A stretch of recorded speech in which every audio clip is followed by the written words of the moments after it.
This conference will now be recorded. Right.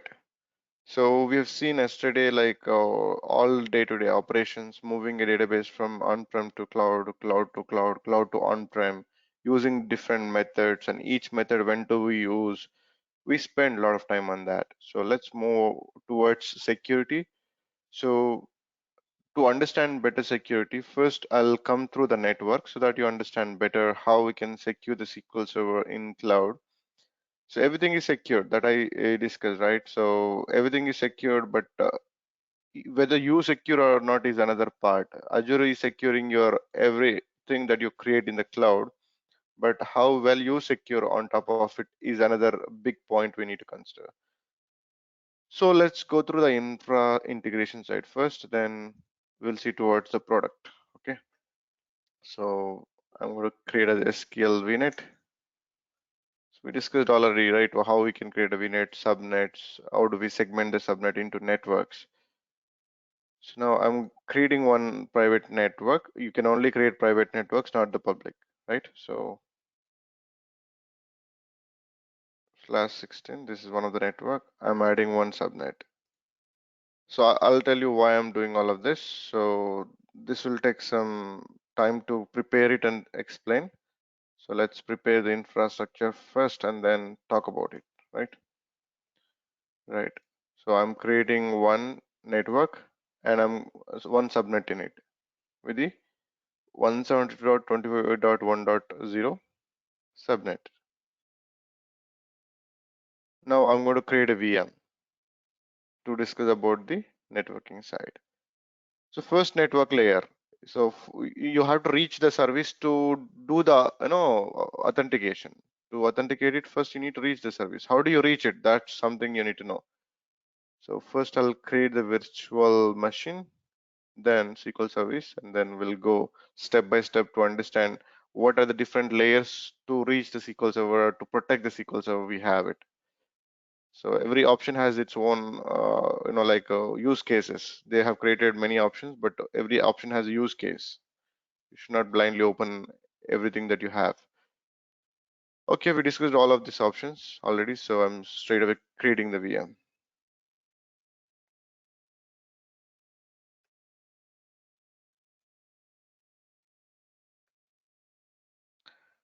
Right, so I don't want premium disk. The rest let it be all as it is. All other options have been discussed in detail.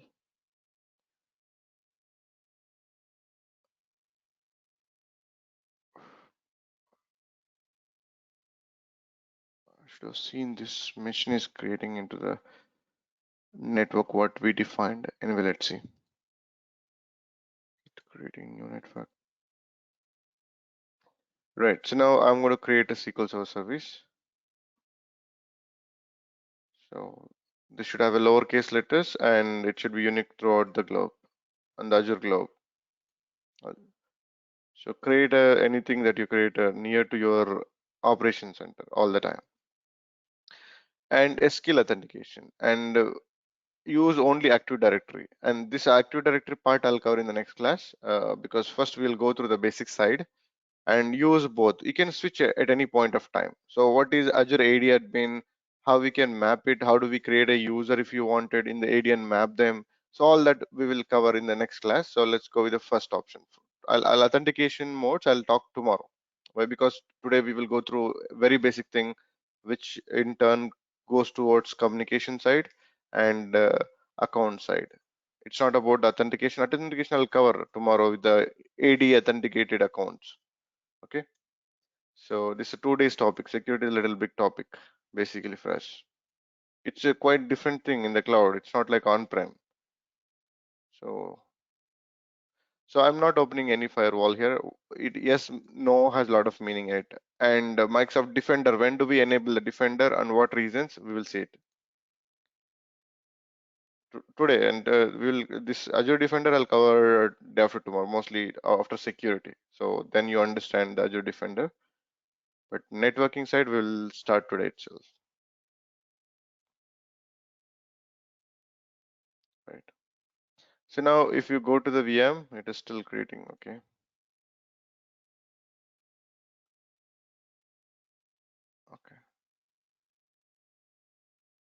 Windows service created. Fine, it seems it is up. You can see it is running. And the private IP is 170.25.1.4. It is loaded into the subnet what we defined, right? So now I'm going to connect to this VM. How I'm connecting this, I explained two classes we spent. So how the communication can go to the VM through the NSG, how we can control who should connect to your VM, who should not. We discussed that in detail, right? So,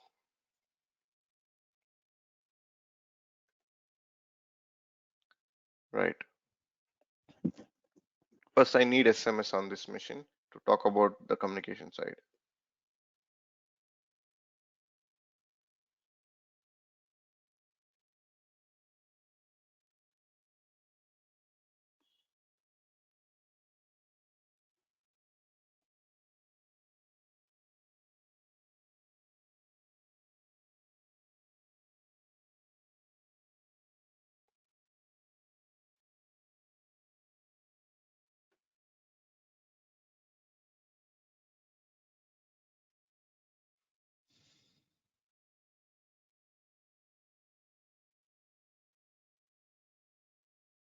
Right. First, I'll disable the IE enhanced security configuration. So we know what is the problem with it. If it is enabled, right? It will block the internet access. It won't block, it will ask you every time, like whether you wanted to access this or not, add it to the trusted site kind of. So I don't want to see that message. I wanted to disable IE enhanced security configuration.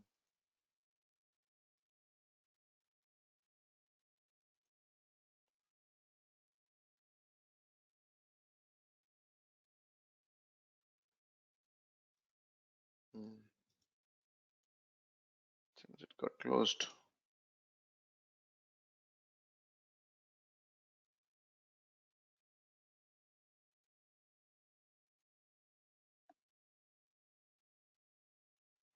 Right, this is the one I was referring. So we know this, right? We discussed.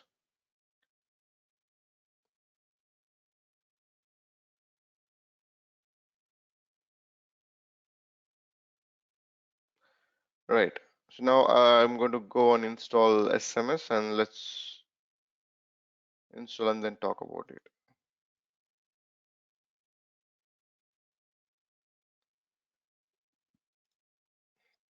I wanted to first, the basic thing is networking. So how we can reach the service or how we can protect the SQL server in the cloud.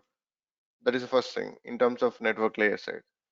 So sometimes you cannot reach the SQL Server service. What are the reasons you cannot reach? So you understand if you follow this class.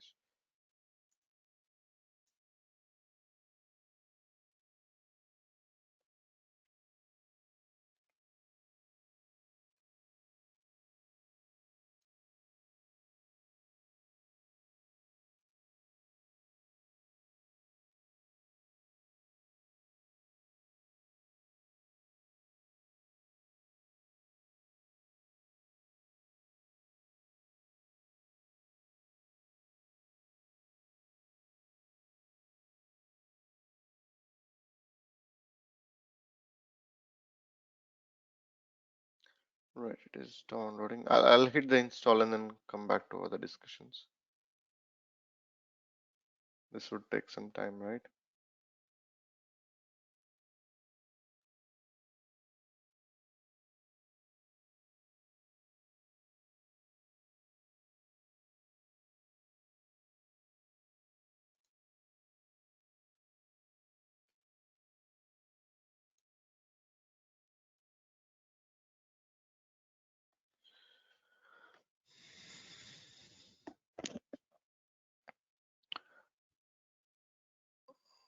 It's taking time to open up.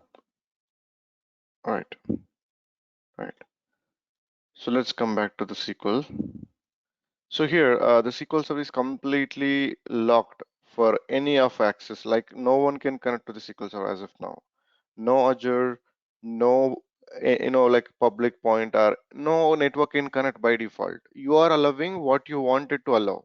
So all database are encrypted to protect the data on the Microsoft infrastructure side. If someone is stealing the Microsoft infrastructure, equipment, they cannot do anything with the data because it is encrypted with the platform keys basically. So even VM disks are also encrypted. So you are allowing to talk to your services, basically yourself. So you are putting yourself risk, like if you are not following the standards. That's what Microsoft did their part to protect everything that they have on their infrastructure. But on top of it, you are allowing someone to talk to your infrastructure, right? So you are putting threat if you are not following the people who need to interact with your infrastructure. So that's something we need to understand first. So let this get installed. First, I'll cover that. Then I'll go to the public IPs.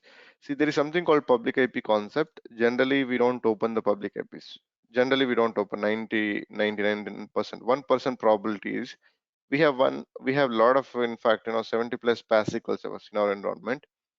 We have two SQL servers where we give the access to the external vendor because we are giving the support to his product, and the data databases and everything what we are supporting is data.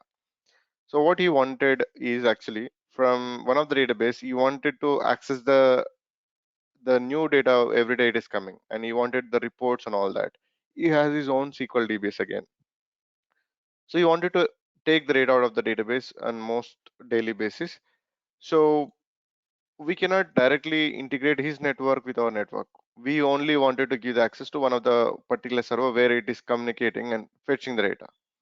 So for that, there was a lot of discussions we have done. Why you need it? We will send the reports and we will give you the whatever the data you wanted through the emails. Uh, we'll run a job. Run job will pick up the data and send it to you or the email. Something whatever you wanted. Your infrastructure guys are doing. We will do it for you. Client said, no, no, I need a data and I can ask anything my team kind of. Then there are a lot of discussions went on. Like if something get hacked, your server, like our side also will get hacked. Then what is the probable, action needed going forward kind of. So we written our agreement with the person who is asking that kind of access. So if anything is accessed from your IP and anything is damaged, you're solely responsible kind of. It took at least 5 6 calls to give the one single IP to open. So understand the gravity of the issue that you're adding up the IPs here. It's not simple basically. The adding it is so simple. I can just copy paste and then copy and then give a name and add it. It'll get the access, but this is something is a security threat to the SQL basically. Like you cannot add anyone that you wanted, right? There should be proper procedures need to be followed. So here this IP can access from any of, see, this is my laptop IP actually. You can go and check what's my IP address. This will give me the public IP from the browser. So this is my public IP address 27.7.43.219, 27.43. Like 7.40.219. So I opened, I can connect without any network integration, absolutely. So I'm no way like connected to this network or no way directly authorized, but still, as I opened a communication, I can talk to that SQL server, right? So this is something you're explicitly opened my network to talk to the SQL server. So this is something don't happen in the real time. Okay, you don't give the public IPs to just to communicate. This will follow a lot of procedure to add up. If you are adding, what reason? Who is asking? If he's asking what are the other alternatives without adding the account, that IPs to open the SQL server to the public network.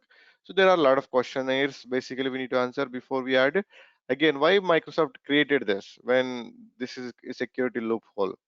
Whenever you wanted to work this kind of architecture, like you're supporting someone, you need the data, or else other cases like you acquired someone and he's not at all into your network, open his network or his public IPs, whatever the machines he's running, and temporarily open it, pick up all the data and close the gate, like delete the IP right after it. So the reasons are many why they have opened that kind of options with the SQL server, but you have to use it accordingly, and you have to be very careful what are the consequences of it. You should know.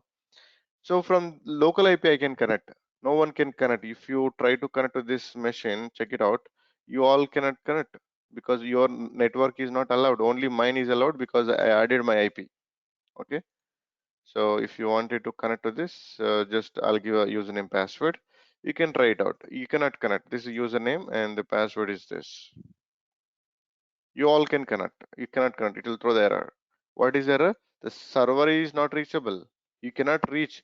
Leave the user case. User credentials will be verified when when your connection is reached the server.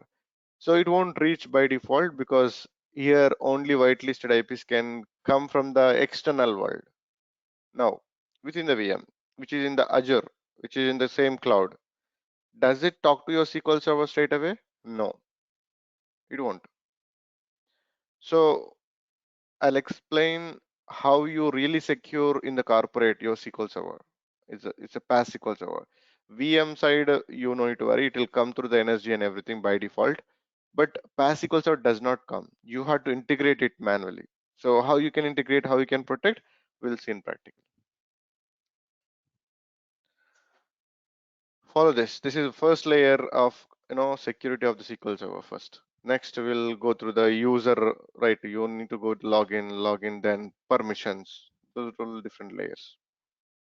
So now I'm trying to talk to the SQL Server from the cloud VM. The SQL Server also in the cloud, and the VM is also cloud. So will it talk directly? No, it won't. It will throw the error. So your client IP address does not have the access to the server. Sign into the Azure account and create the firewall route to access. So there is one option, very bad option. Again, this is something you have to use it situationally. What is that bad option? There's something called allow Azure services and resources access the server. Allow means not only your VM, entire Azure world can talk to your SQL server. Like a hacker can create a subscription with a credit card, it can directly reach your SQL server because you are opening the gate to your SQL server to entire Azure world without any network integration. You can this SQL server can be reachable from any Azure service. In fact, so any Azure service from any network basically. So it is a very huge security threat. But why Microsoft is given? Maybe you acquired some Azure who are working in Azure and you wanted to take all of his data into your infrastructure, open the gate, take the data and close the gate. That's why things have been given. So as I enable this option, if I'm trying to talk to the VM, I can straight away talk. I did not authorize the VM network to talk to the SQL server anywhere. I just opened yes. Allow all Azure services, all. In fact, any service can talk to the SQL server, which is absolutely a security threat, right? You should not allow unauthorized people. You should have the restriction on people. Here, if you keep it yes, you cannot keep the restriction. It is allowing everyone. In fact, that's not the way you allow it basically. So now, if I try to do this, if I'm trying to do this, so what I'm doing is I'll control through the energy, the entire flow. Just you can understand. So now I'm trying to talk to the SQL server. Yes, I can talk without any network authorization because the Azure is giving that authorization. Entire Azure, even anyone, you also have a VM, you can also connect to the SQL server. Now, because I opened the gate like that, you just need to have a VM. From the VM, you can reach directly the SQL server because you opened that communication. Because here you are putting your infrastructure at risk, not the Microsoft. They gave the option. The reason behind it is you wanted to pull the data from someone who is working in the Azure temporarily and then close it because it is going to keep you at risk. If at all, if it is required for some reason, there is something called Azure Defender will come into picture. What does Azure Defender do? We will talk about it separately. But opening this is not a good, right? You are understanding, right?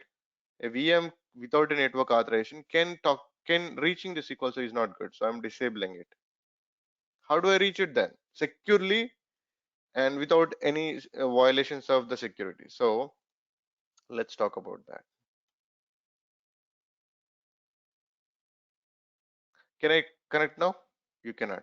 You lost the authorization because I disabled the option here, allow other services.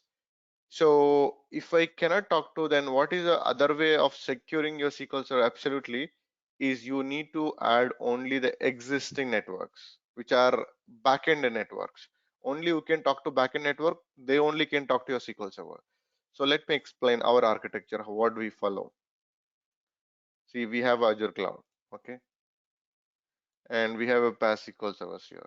All listens only on the private networks, okay, only on the private networks.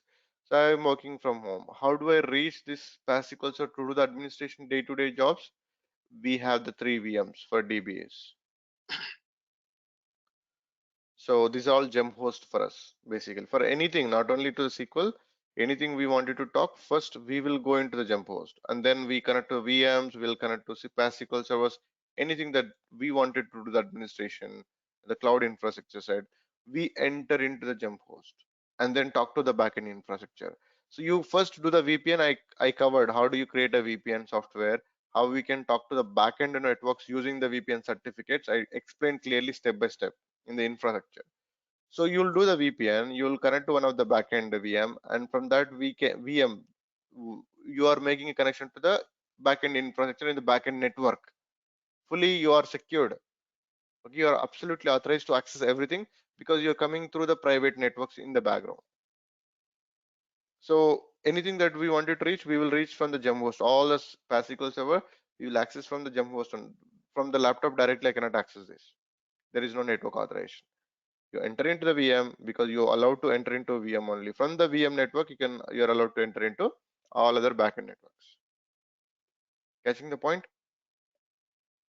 Yes or Even no? if you have your Azure subscription, through subscription you can't access your PaaS servers, your Azure See, credential.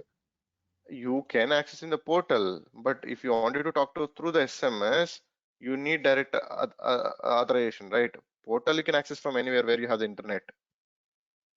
Portal is Oh, different story. Portal you can see it, but what services you can see again?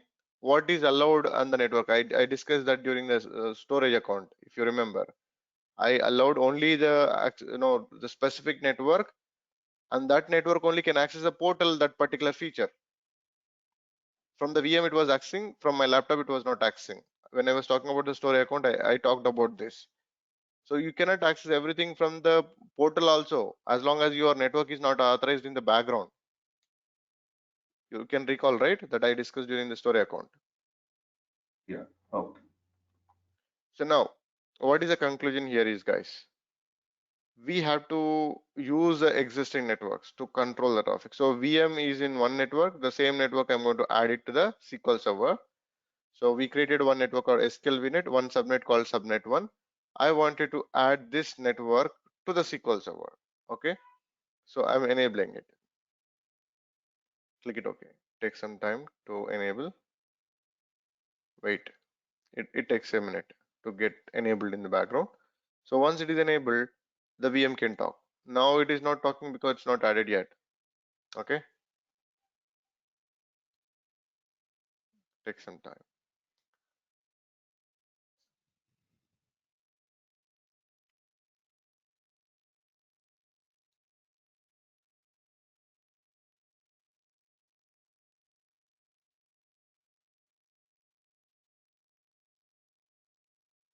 Right, let me.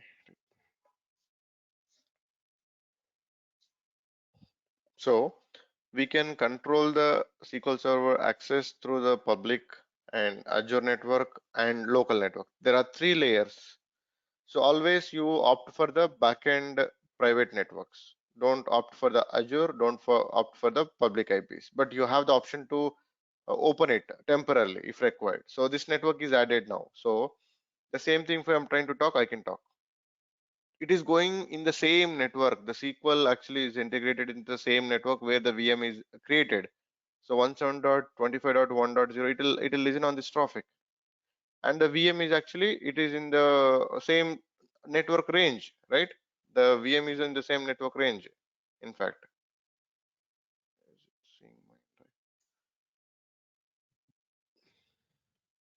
this flow is very important to understand as a basic knowledge to protect the SQL. Config. You see 170.25.1.4, and this is following the same network.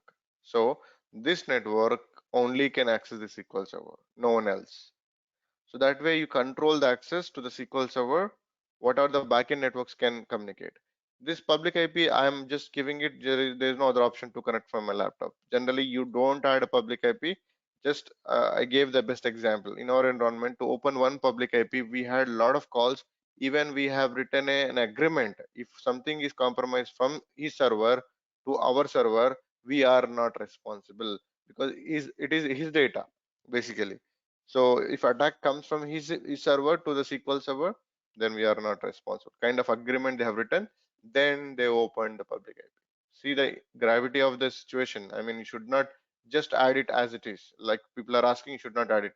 You need to understand the whole scenario to add it. Okay.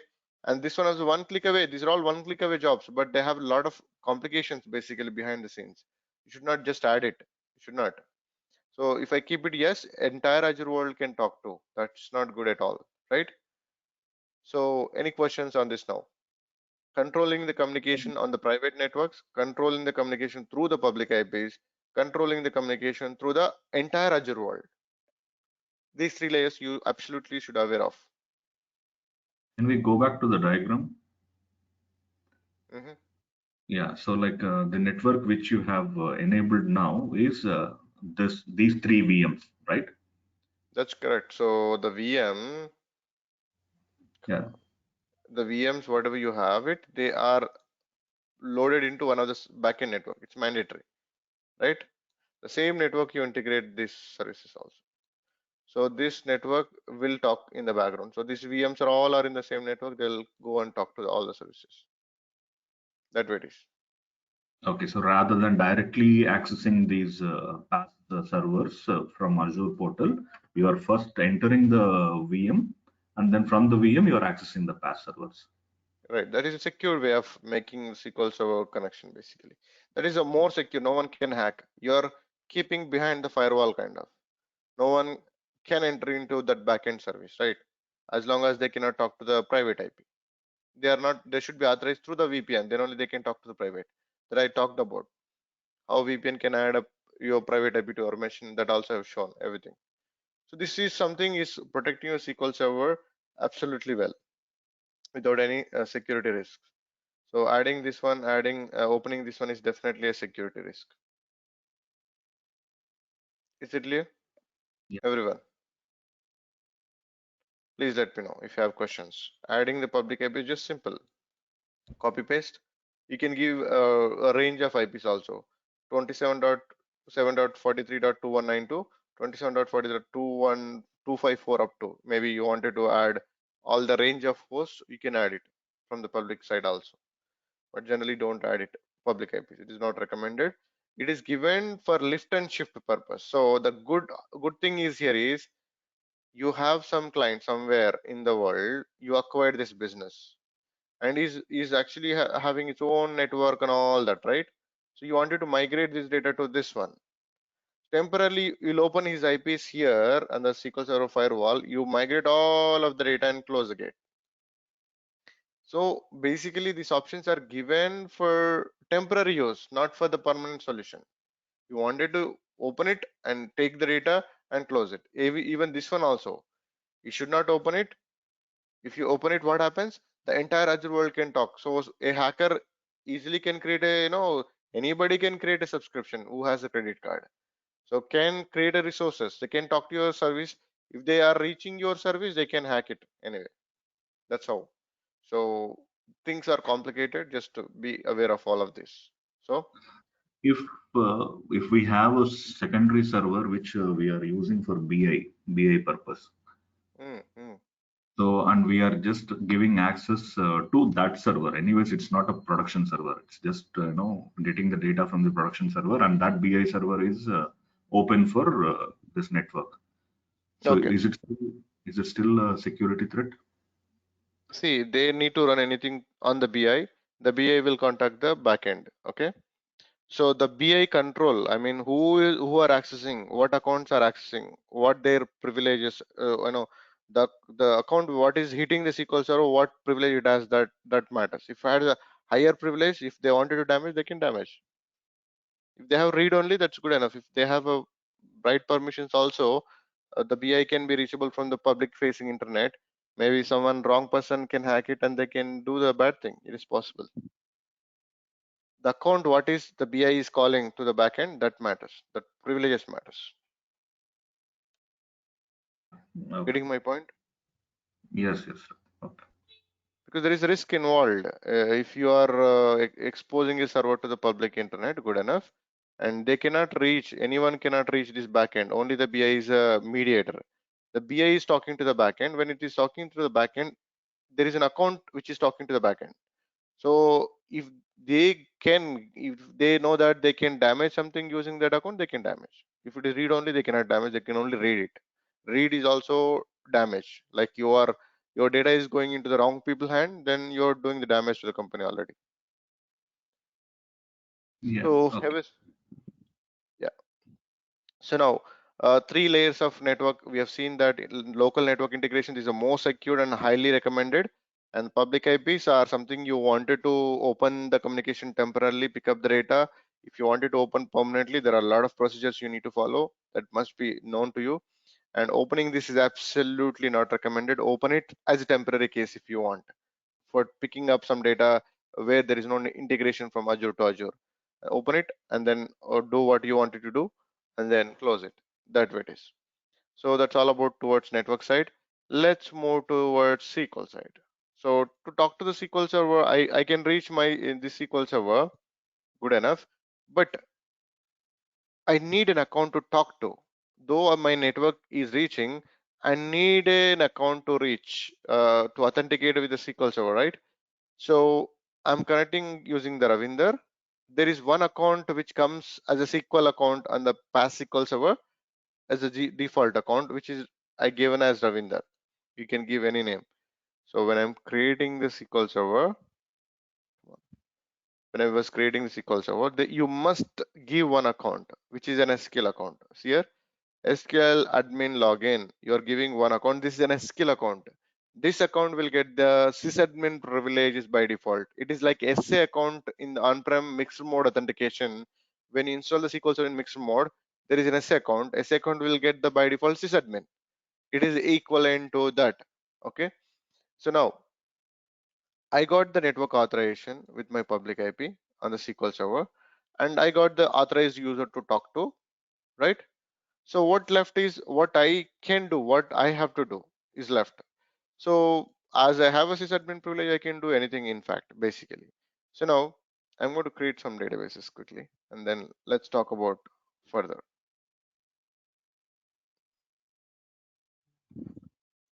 Lab database. Ravi, we have a private endpoint option is there, Yes, right? yes, I'll talk about that. We have a discussion towards that. Private endpoint is required for the backend network. If you don't open the private net to the private endpoint, it goes to the gateway. When you go through a gateway, there are charges basically. We will talk about private endpoint is very important to reduce the network traffic cost basically.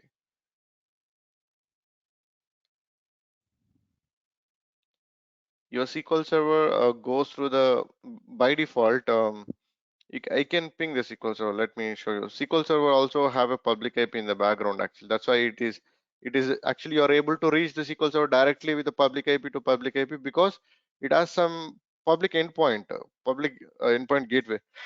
If you look at this is a SQL Server IP in the background. You cannot ping it, but this is IP, which is a public IP actually. This is a gateway IP. Let me show.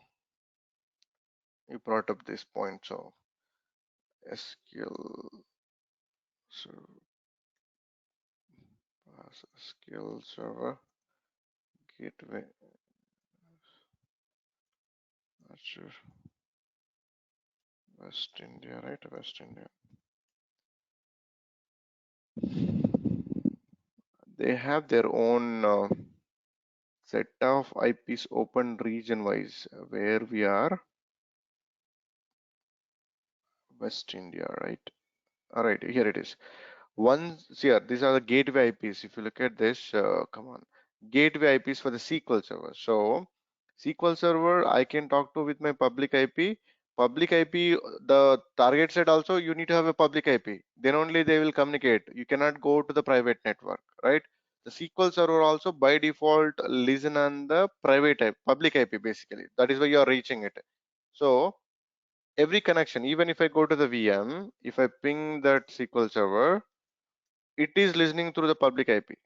So what is happening when you are going to the this gateway? There is a charges. There is a gateway which is, every region will have one gateway only. So I'll explain, but I'm not going to show in practical because it will divert our topic. But as you asked, there is a gateway. This now it is not a B. I don't mind. It is a gateway for entire region. If I wanted to talk to this server, what happens? It goes to the gateway. It goes to the gateway to reach this server. Just you are creating just one after the other, but every connection goes to the gateway only to communicate. That's a default nature because it listens on the gateway IP only. Every SQL server. To have the backend communication, you create the private link. That's it. It will reach only on the local network directly. It no need to go through the gateway.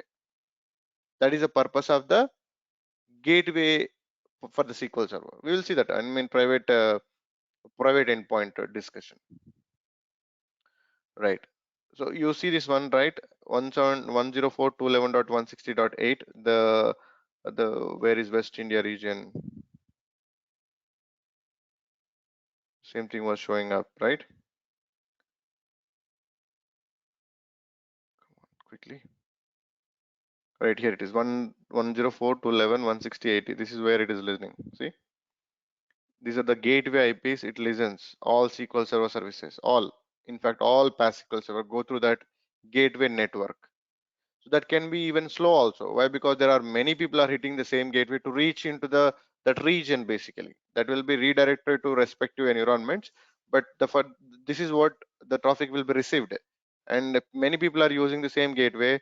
In that case, this can be delayed. Delayed response can happen. It will speed up the process and also it will reduce the cost also because you are not pushing the data through the gateway. Two benefits you will get it through the endpoint, private endpoint. Okay. Fine, so let's come back to our discussions, guys. I created one database. I wanted to create one more, in fact, two more, because I wanted to discuss few things to make you understand better. I need few databases.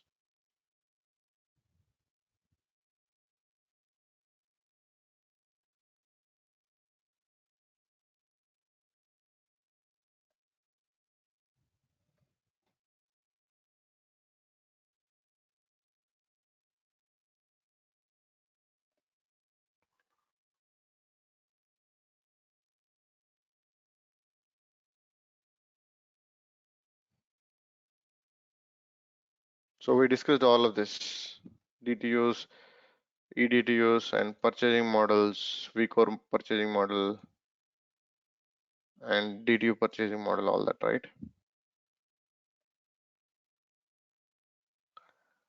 Fine. So now as I created the databases, I can see them. Now let it come online, then I'll start talking about it. So now I would ask some questions. Okay, and then move on. If I create just a login, I'm creating a login just for the sake. Maybe I'm creating the login called Roja.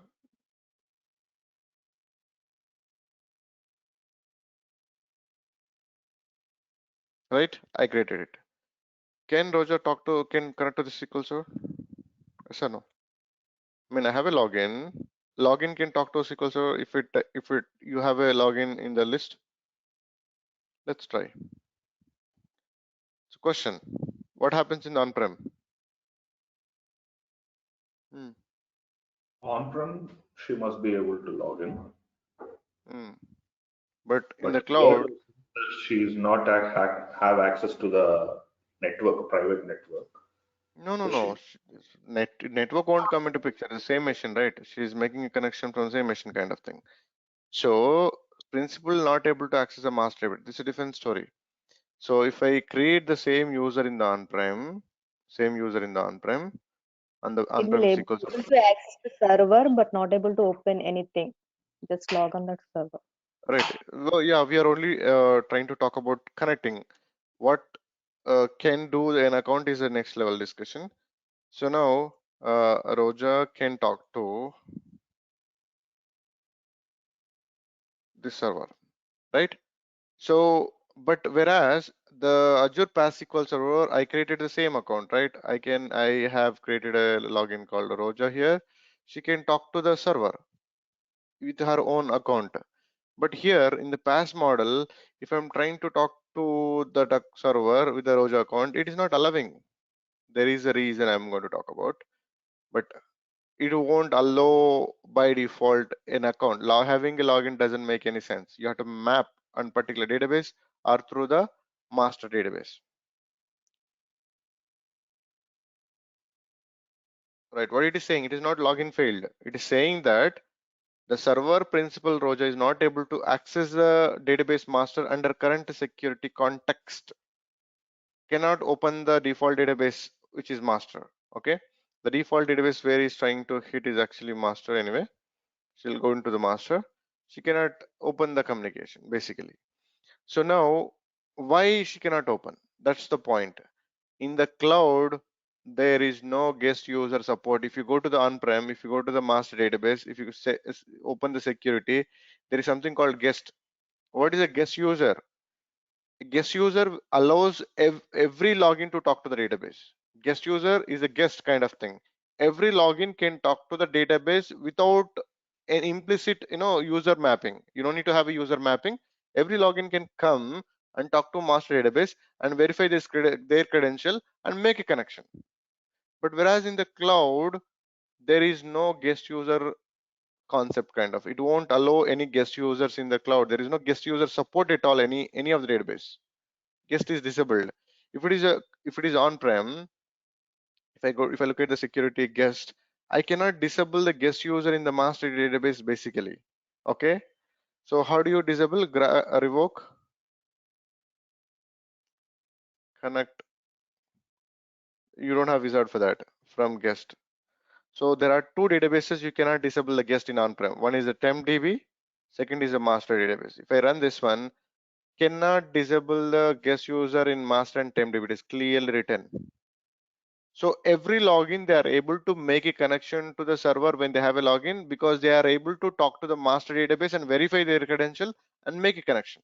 That is happening in the on-prem because guest user is enabled, whereas cloud entirely does not support the guest user at any layer, not only at the user database level, at server level, any of the layer, guest user is not absolutely banned in the cloud environment. There is no guest user concept at all. So Roja is account is which is valid, but she's not able to talk to the master database to verify the credentials. If she has to talk to the server and need to map her account to the master database as explicit user. It is mandatory. So having a login doesn't make any sense in the PAAS model. You cannot even leave the other part what he or she can do kind of. You cannot reach that one because the credentials cannot be validated as long as their account should be there in the master or user. So this is something two-layered thing, which is good. I really like this approach. So we are creating the user for and default schema is DBO for every user. So now if I run this, what happens? Her account get created in the master database. Now she can make a connection at the server layer. Let's make a connection.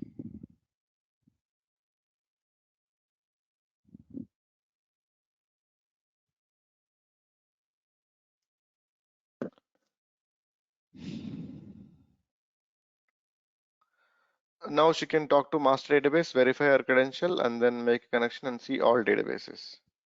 So what permissions she got compared to on-prem? You only got connect permission. That's it. She cannot do anything on any of the database. We did not allowed her to do anything explicitly on the database. Basically, she can only make a connection at the server layer. That's it. Nothing else. It is showing there. cannot open the database. Login failed for her to talk to this database. Absolutely. So now in Azure Cloud, there are two roles. If you talk about on-prem, server level, we have 8 roles in fact, right?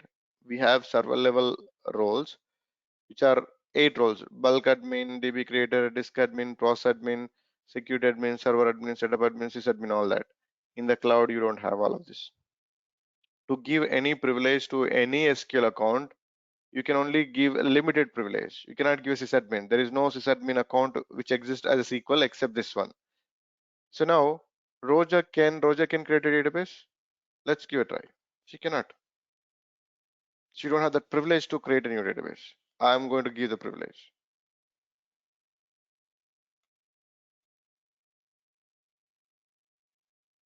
This is long waiting. See, we don't create database from the SMS at all.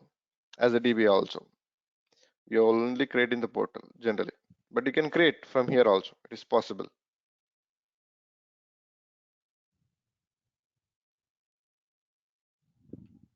It's a very delayed process when you create from the SMS. Ravi, here Roja for there is default password or any password you passed? I gave the password right when I was creating. I gave the password. No And default. okay, whereas come to like IaaS VM, the same thing you said on premises we have guest. Same like on IaaS also we have. We don't. What? I didn't get you. This guest user Guest user is there in on Cloud VM. VM side, cloud it is absolutely same. same as on premises. Okay. Yeah. Only the pass side, it has 100% different. So when I created a user, see, Roja created with password. This password I'm using to connect. Okay. Thank you. Yeah, there is a password we have given. Now, come on, it is not loaded that wizard yet. Anyway, so if you look at this, there is one thing you can notice. Roja account cannot see the security node. There is no security. What she is able to see is database and integration services catalog, but not the security, because she is not authorized basically to see that. So there is a one permission we have to give it to her to see that privilege. So if I open a new query, by default, it will open the master. There is a privilege called sp_add role. You don't have a wizard here. Everything goes to the script only. And that towards security management, everything through the script. Add role member. The role member is there is something called login manager role. Login manager. At server level, there are two privileges exist basically. So now I'm adding the role called come on. I'm just minimizing this. See how long it took to just open this wizard. Anyway, let it be open. So I'm creating I'm giving the role login manager to Roja using my admin account, Ravindra account. So if I do this one, she get the right. Now if she refresh her connection, you'll see the security, see? Because she got the login manager role. With this login manager role, what she can do? She can create a new login if she wanted. Okay. Example, Nipan, and I'm giving the password. Who is creating this account? Roja is creating with her account. Yes, she can create. And oh, sorry, it is highlighted. Fine. Right. She can create a number of users if she wanted. Okay. So I'm creating 2 accounts using the Roja account. Now I would ask one more question. Can Nipun and Alok can talk to server? Can connect to server? It's a question. No, Can Nipun or Alok can Yeah, talk to server? no. but What is allow no? Hmm. Say something. No, they should not be able to. Okay. Why? It is good answer, but why? The same, like you just have a login, you have not given a user. No? Right. So as guest user is disabled in the master database, login cannot verify its associated credentials. Nipun cannot connect. So what is the meaning? The principal cannot talk to the master database. He cannot verify. What is the meaning of creating a login? Then there is no meaning in it as long as there is no mapping. So that's how it is. So what Roja can do with that login manager, she can only create the login. She can only, if she wanted, she can even delete the login. Create the login, delete the login is possible with that privilege. But just creating the login, deleting the login does not make much sense in terms of administration, because creating the login does not give any access by default. But can she map as a user, in the master database? That also she cannot do. So what the login manager can do, that role alone does not do anything much basically. So now Roja is trying to map Nipun into master database user role as a user. She cannot. Let's test this. It has a quite opposite thing, like compared to on-prem. So you get to know more of the details tomorrow anyway, because I'm going to conclude tomorrow. So user does not have a permission to perform this action. So she can create a login, but she cannot map into master database or any database. In fact, what is the meaning of this role? There is no meaning all alone. That role only you're giving it. There is no meaning in it absolutely. There is something called DB manager role. Okay, before that, she's trying to create a database. Who? Roja. So now I'm going to go class lab and cloud, a database name. And here options are okay. I need to log in with my account to make her this account authorized.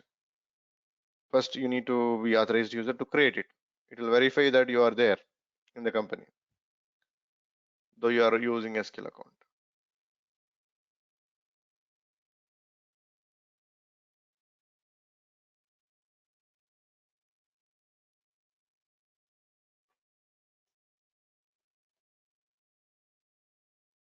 Take some time.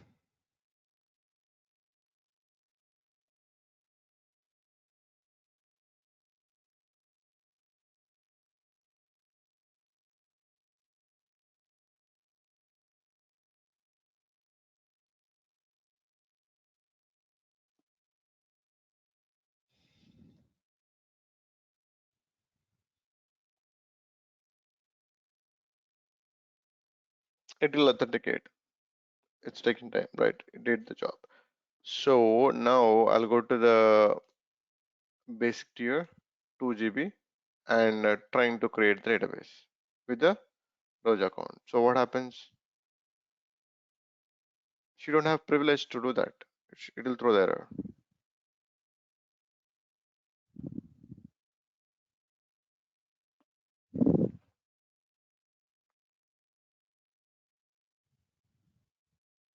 Ravi, here login manager role, what are the privileges?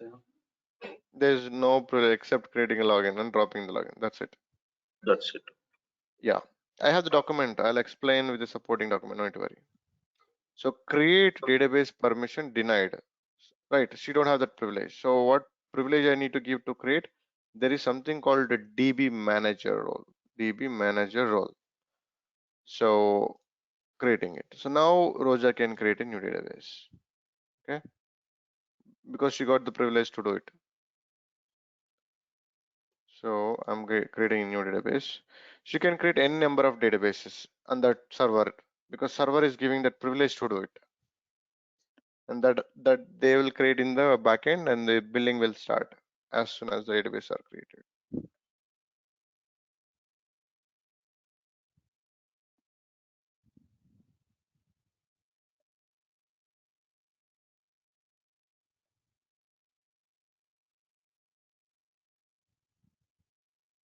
Well, here this server is a PAAS server, right? Yes, it is pass. So, like PAAS server, when you're connecting to SSMS, it is behaving like an on-prem server only. No, no, You are no. able to create the databases also here. Means, see, on PAAS, what we are doing, you're creating the SQL database there on PAAS, right? Mm-hmm. So, like you are Yeah, able to do creating same function. is okay, but administration is different. Okay. So I you mean, cannot make anyone. by accessing from here, like you will be able to execute all the queries and everything as good as an on-prem server. Yes, yes, of So, course. But most of the technology configurations and compliances and replication, all that you cannot do from here. You can do a lot of configuration only in the portal. okay. I mean, is there anything like, can you identify here from the SSMS point of view, whether it is a PaaS server or a VM server?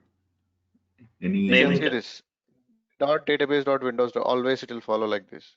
PaaS server. This will not be avoided. You are in the company or anywhere, this format is same for the PaaS. Server name dot database dot windows dot net. This is a PaaS SQL server convention. You cannot avoid this. Anyway, you cannot see all the options under it. Only these limited options. You don't have agent and all that. Anyway, by looking name itself, I can say it is PaaS. By looking name itself, I can say it is a managed instance.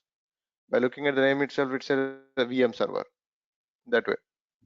It is a PaaS. All PaaS will follow the server name, what you given, dot database dot windows dot net. If it is a managed instance, the server name dot ID, it will generate one random ID for every managed instance. ID dot database dot windows dot net. That ID will tell you that it's a managed instance. That is a format. So now SLO, I need to again do the authentication.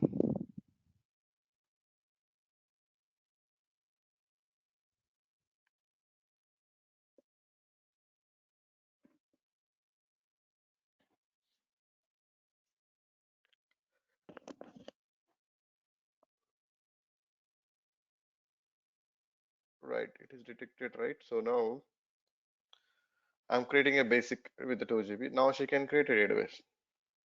It goes through. It will create a cloud database. Take some time, but it will get created because she got the privilege called DB manager. So now what Roja can do, she can manage the cloud database entirely. She can even drop the database. She can do anything with that database because she created it. She will become the owner of that. In fact, still executing. Takes quite a long when it goes through the wizard. That's why we don't use it. But you need to know all of this. What accounts can do, what privileges we have it in the cloud.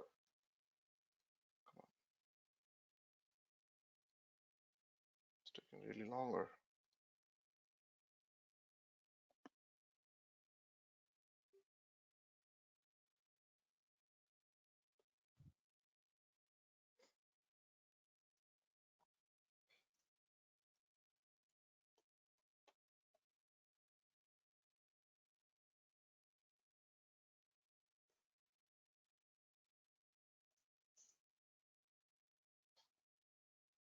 Okay, it is online. Yeah, it is online now. If it is creating, you'll see that creating option kind of. Anyway, the status. So now if Roja, what she can do anything on this. In fact, she can create a new tables. She can assign some people as users on this, and she can do anything on this database because she created it. But she cannot access other databases with the DB admin, DB manager role. DB manager role does not allow to do anything on other databases created by some other people. So now she can create a new table. She can do anything that she want here because it is created by her. So DB manager, login manager together will become a mini DB, not full DB, but mini DB. He can create his own login. He can create his own, databases and map the logins to the database where that get created.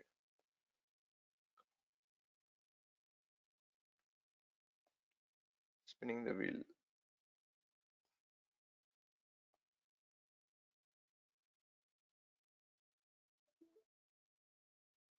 What the heck? Timed out. It's not fully created yet. That's last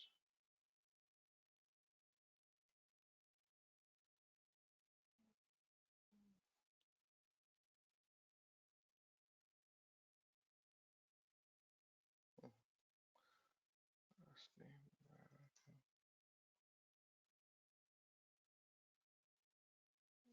So I'm creating one table. She can absolutely see table got created. She can do anything on this database, and she can map a user called Nipun I created, right? She can map as a user on the cloud database. It is possible. So if I go to here, go to new user, she can do anything on that database. In fact, like she's like a DB owner, right? DB owner can do anything. Uh, Here, actually, in on-prem, DB owner cannot drop the database, but she can drop the database. That is one more thing we have it. I'll explain. No need to worry. There are bugs around. There are a lot of worst bugs are around. I'll explain anyway. But now Nipun is created as a user on the cloud database using the Roja account. Now Nipun can connect to this database explicitly. You need to you don't need to go through the master database now. So what I'm going to do, connect using the Nipun account.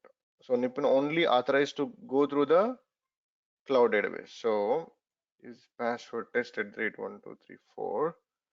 I'm going to go and give the database name where he is authorized on the cloud.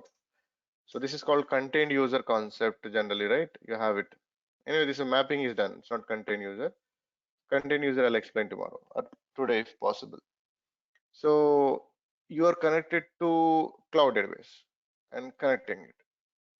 So Nipun can connect, but he can only see one database because he authenticated against one particular database. You don't know other database exists. This connection is absolutely limited to cloud database on the server.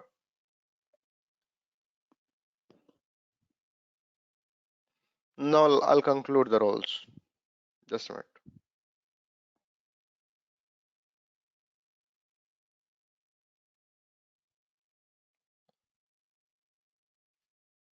Come on, it's taking time.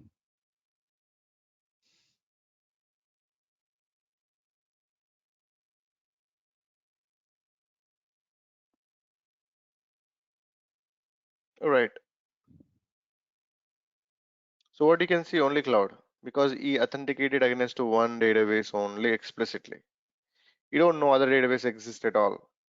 What he can do, he cannot do anything. I did not give him any privilege as of now. He cannot even see the table. There is a table, he cannot see it because we only created a user, right? So if you wanted to give a read privilege, Roger can give it on that particular database. sp_add role member. The role is db_data reader. To whom Nipin. Come on, sorry. So if I run this, where I'm trying to do in the master, no, you have to do in the which database? Cloud data. Okay, cloud database, yeah.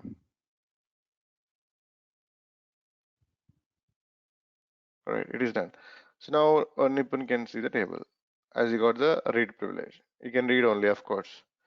But now, can Roja can access this class class lab and SQL DBA? No, she won't. She won't connect to that. The reason, she is not authorized. So with the login manager, what you can do, you can create the login, you can drop the login. That's it. So that alone does not make sense.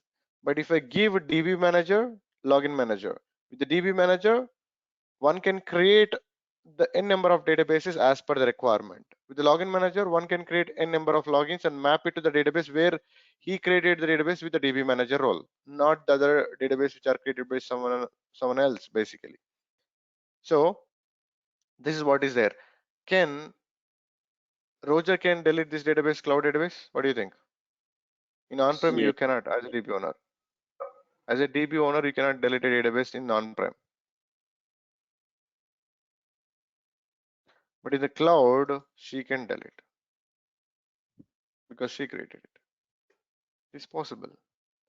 But can she delete this database? Is it possible? No. No, No. she's not authorized. But there is a bug around it. Actually, there is a huge bug. Microsoft did not rectify it yet. We actually reported this issue to them. So the principal Roja is not able to access the database, but what she's doing is she's trying to execute a SQL statement. Okay.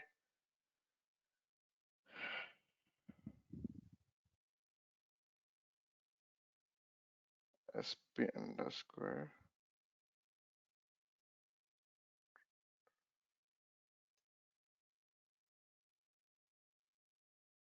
What was that deleted database script actually?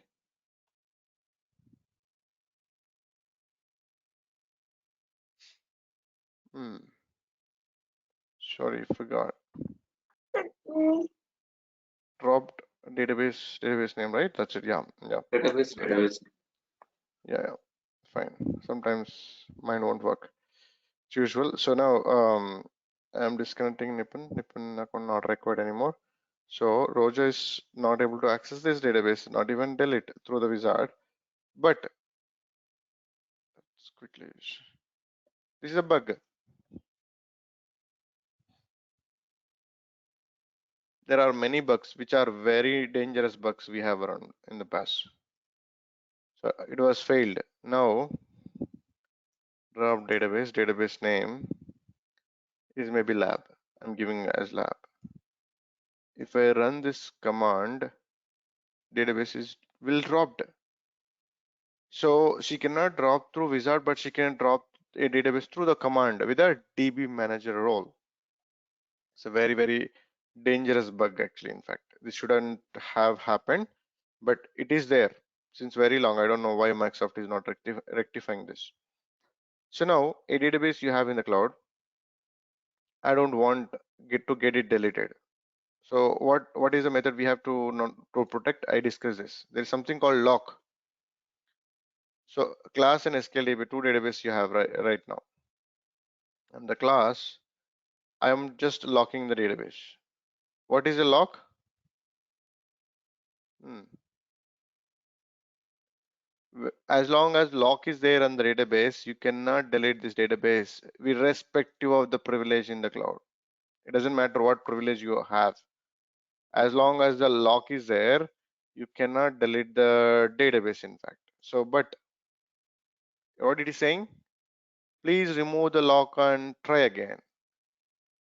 Whatever you do, whatever the protection level you have in the cloud, it doesn't matter from the SMS. This is also another big bug you have it.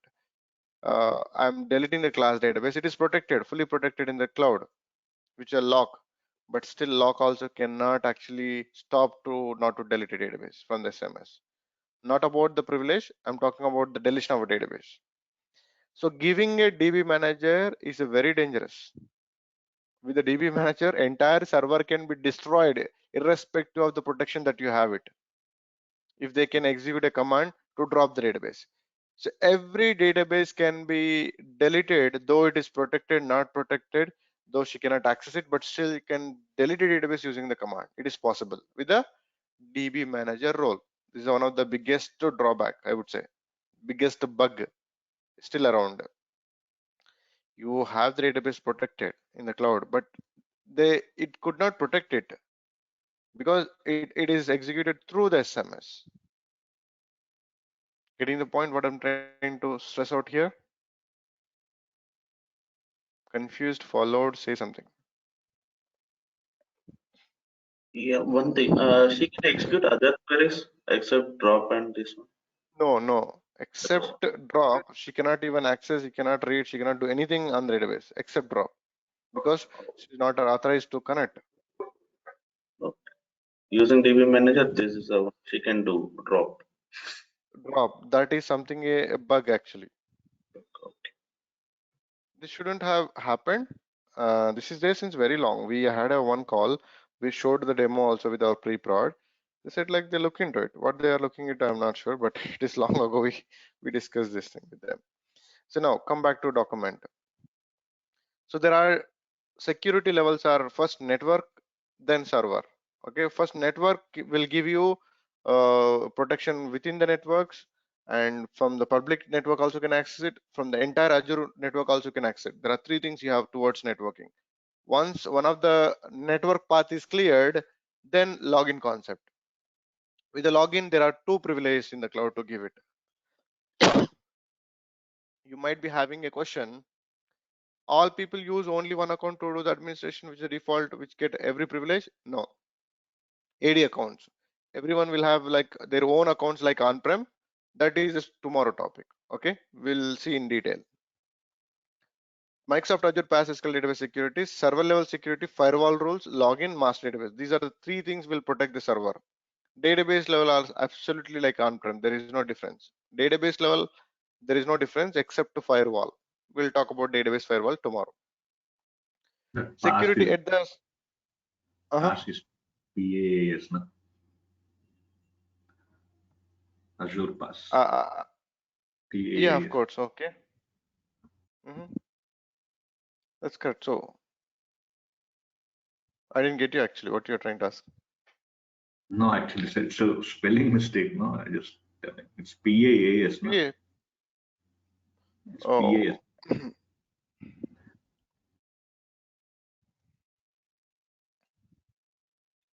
So right. So now if you look at here, SQL Server level, we have firewall, login, and master database level. This is what we finished now.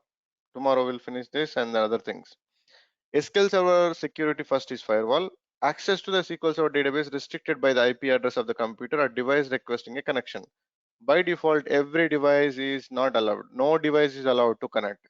Explicitly, you'll open the local backend network communication, or you open the communication to the Azure world, you open to the specific public IPs, anything. By default, all access to the database service is restricted through firewall.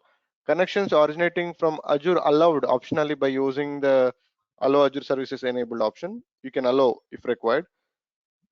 Explicit firewall rules are required for the public IPs to allow the access to the database which are originating out of the cloud. This is called whitelisting the IPs. The word we will say it is whitelisting the IPs. We have seen, right? Firewall configuration can be done from the portal, PowerShell, TSQL. We have seen only portal. Tomorrow we'll see TSQL. We'll see PowerShell at the end in the automation anyway. TSQL I'll cover tomorrow. Using the TSQL, how we can map the privilege. I mean the firewall configurations. Firewall rules stored in the master database. Basically, if you wanted to do the audit, this can be audited actually time to time to look at what IPs are actually allowed to access. We have 70 plus servers in the past, and only 2 servers there is a public IP is allowed, and rest of the servers absolutely no public IP is allowed. Only the exception that I discussed. If you add more and more, the list will pull out all the details. So if I am adding more public IPs for some discussion sake, come on.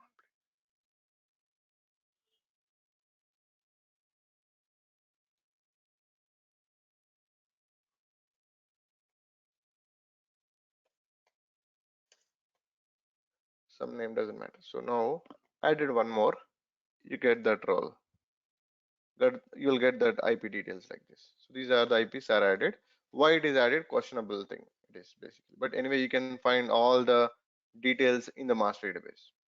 Then this is about the network we discussed about. So next, security login level. So login is usually talk to the server, right? You need a login to talk to the server. So use at server level to authenticate to the server. Since V12, this is one big thing you need to understand. So one thing, what is the server version in the cloud? What is SQL server version in the cloud? I said this once already.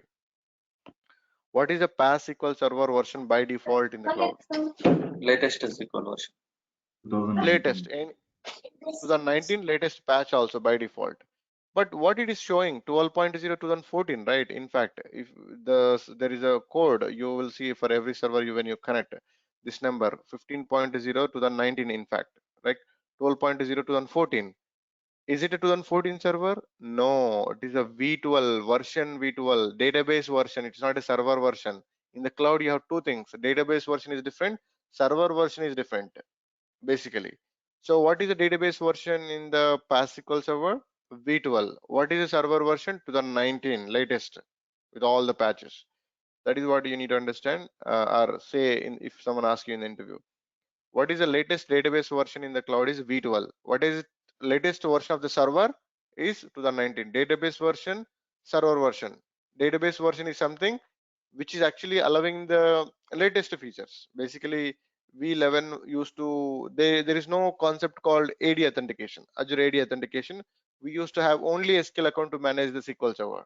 Now they integrated the AD also, Azure AD, so that I'll talk tomorrow. But Azure AD integration only allowed from V12 version, V12 database version. This could be an interview question, just keep in mind. First login, database subscriber see here, first login is created when the SQL server is provisioned, will have the admin privilege. Like I say, whatever the account got created along with the SQL server service, you need to give one account. That account is equivalent to sysadmin. Only one SQL account can be sysadmin, which is created along with the service. That account can do anything. In fact, whatever the other SQL accounts can create, they cannot be a sysadmin. Maximum DB manager, login manager. They'll act like a mini DBS, not the entire server DBS basically. So admin of the SQL Server instance, only one account like SA, which is a SQL account, which it creates when the service is provisioned. Permission of this account cannot be restricted. This account absolutely can do anything. There is no restriction because it is created along with the service. Logins are defined in the master database, of course, and login privilege, there are two privileges we have it. To create a login, there's simple thing. Create login name with password. So there is no Windows login concept. Azure AD login concept are not allowed. There is no login for the Windows accounts, only user concept that I'll talk about tomorrow anyway. So only SQL logins. That is why sys.sql login is there is a a sys process, you have it, sys table, system table, which can read this data, SQL logins information. There is no Windows account you can create here. Only user you can create. We will see tomorrow. Create login is usual, drop login is usual. Now login manager, DB manager. This is what I need to finish today. Azure Master Database supports two database roles in the master. One is login manager, DB manager. Login manager role, create the new logins and drop the existing login. That is the only thing this role can do. Create the new logins, drop the new logins. With that one particular role alone, you cannot do anything. But with the login manager, DB manager, it makes sense together. DB manager role permission to create a new databases and manage the databases which are created by the person who got the DB manager role. Only the database which are created by him or her with that privilege can manage the database, not other. There are two notes again. Note 1, DB manager can only manage the databases which are created by him or her on the server. Database which are created by others cannot be managed by the manager, DB manager role. DB manager role does not give the privilege on every database. Only the database which are created by with that role. Next, another big note here it is. This is very important note especially. I'll give them this WordPad along with today's class. We have a bug in Cloud PAAS SQL Server. Okay. DB manager cannot access the database which are created by others, but can delete all the database including others using a TSQL script. Okay, this is one of the biggest bug we have around. It is there since very long. I don't know why Microsoft is not fixing it, but still it is there, and you have to be very careful about that one. A database cannot be protected in the portal if you are deleting. Even I am also can any user can delete if they have a DB owner privilege on the database, irrespective of the protection level the database has in the portal. See, when we lock any service in the portal, no one can delete with any privilege. You are the subscription owner, still you cannot delete. You have to explicitly delete the lock and delete the resource. But from the SSMS, though database is explicitly locked in the portal, that also does not protect, it will delete. That is also another big bug we have around. Anyway, I'll highlight that in the PAAS AG group, PAAS always on groups that comes in the future class, right? So this is all I wanted to finish it up today. This is more of information, not too much of practical. Next class is all purely practical. A lot of things need to be discussed. Anyway, but understand the security model in the PAAS model.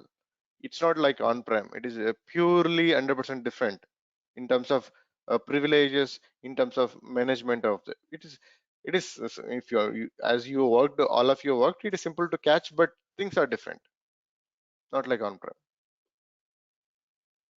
So any Uh, questions?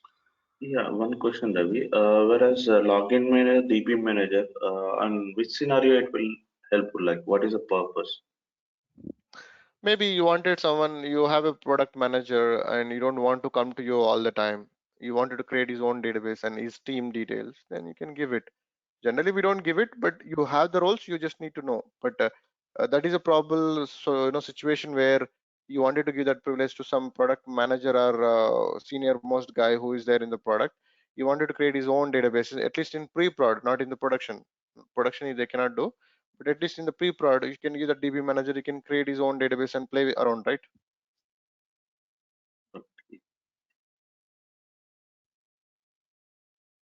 Right. Any other question? Just stay back, don't go away. I'll update something.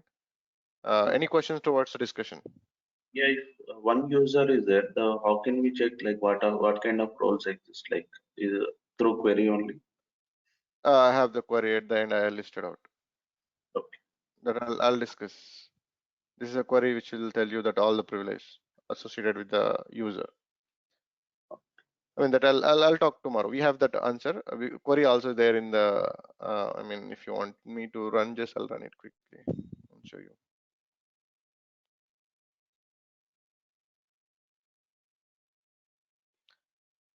If I run this. Yes, why I'm asking is, as a Rosa login, you have created Nipun. So in general, you want to know like, which user has which access, like what kind of Hmm. access. That is the Server problem. level only can find it. Database level, you have some other query. Server level, you need to know. Database level, anyway, it is same like on-prem. Server level, who and I'll have a DB manager, login manager, that we need to verify. So this will tell us. Script is included. I'll send this document with today's class. So any question? Fine.